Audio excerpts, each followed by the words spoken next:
दिल्ली के Indira Gandhi international airport पर 2 दिन पहले 800 से ज्यादा उड़ानें बाधित होने के मामले में बड़ा खुलासा हुआ है। जांच और विशेषज्ञों से मिली जानकारी में सामने आया कि जीपीएस यानी कि ग्लोबल पोजिशनिंग सिस्टम के सिग्नल से छेड़छाड़ की साजिश की गई थी। नमस्कार, आप देख रहे हैं न्यूज़ 18 का डिजिटल प्लेटफॉर्म और मैं हूं आपके साथ जागृति खंतवाल। दिल्ली एयरपोर्ट पर 6 और 7 नवंबर की शाम लगभग 7 बजे से बीच जो है पायलट्स और जीपीएस से फेक सिग्नल मिल रहे थे। इन फेक सिग्नलों के कारण कॉकपिट स्क्रीन पर विमान की स्थिति यानी कि पोजीशन ही बदल गई और एक नकली तस्वीर सामने आने लगी।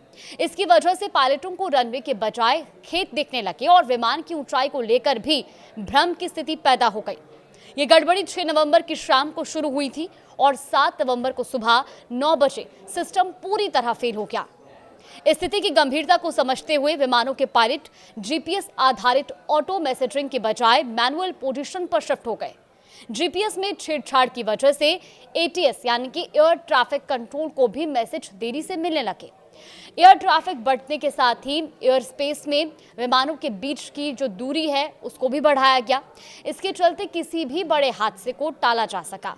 कई विमानों को दिल्ली एयरपोर्ट पर लैंड कराने की जगह जयपुर और आसपास के हवाई अड्डों की ओर डाइवर्ट कर दिया गया। जीपीएस में छेड़छाड़ के साथ ही 7 नवंबर को आईजीआई पर एटीसी यानी कि एयर ट्रैफिक कंट्रोल के ऑटोमेटिक मैसेज स्विच सिस्टम में भी तकनीकी खराबी आ गई, जिससे पायलट और फ्लाइट ऑपरेशन 12 घंटे से ज्यादा प्रभावित रहा।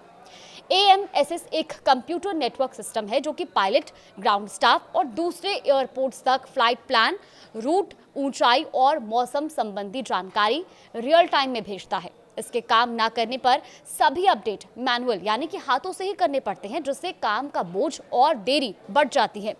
इस घटना के कारण 800 से ज्यादा उड़ानें देरी से उड़ी और 20 को रद्द तक करना पड़ा। एयरपोर्ट का ऑपरेशन 48 घंटे के बाद नॉर्मल हो पाया। उच्च स्तरीय जांच शुरू हो चुकी है। दरअसल इस अचानक आई खराबी की उच्च स्तरीय जांच शुरू हो गई है। केंद्र सरकार ने राष्ट्रीय सुरक्षा सलाहकार एनएसए कार्यालय में बैठक के बाद ये फैसला लिया।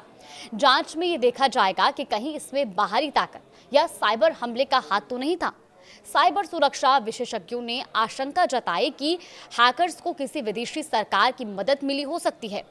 हैकर्स ने जीपीएस के ओपन सिविलियन मैसेज की कॉपी करके सिग्नल ब्लास्ट किया। सूत्रों के अनुसार देश में सिविलियन विमानों के जीपीएस से छेड़छाड़ के ऐसे 465 से ज्यादा मामले हाल के महीनों में डीजीसीए ने रिकॉर्ड किए हैं, जिनमें ज्यादातर घटनाएं जम्मू और अमृतसर जैसे सीमावर्ती इलाकों में दर्ज की गई हैं। विशेषज्ञों के मुताबिक इसरो द्वारा विकसित किया गया विदेशी स्वदेशी सैटेलाइट सिस्टम नाविक विमानन सुरक्षा बढ़ाएगा और ये पूरी तरह भारत के नियंत्रण में है।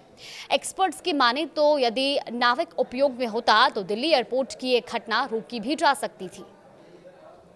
फिलहाल देश और दुनिया की तमाम बड़ी खबरों के लिए देखते रहिए न्यूज़ 18।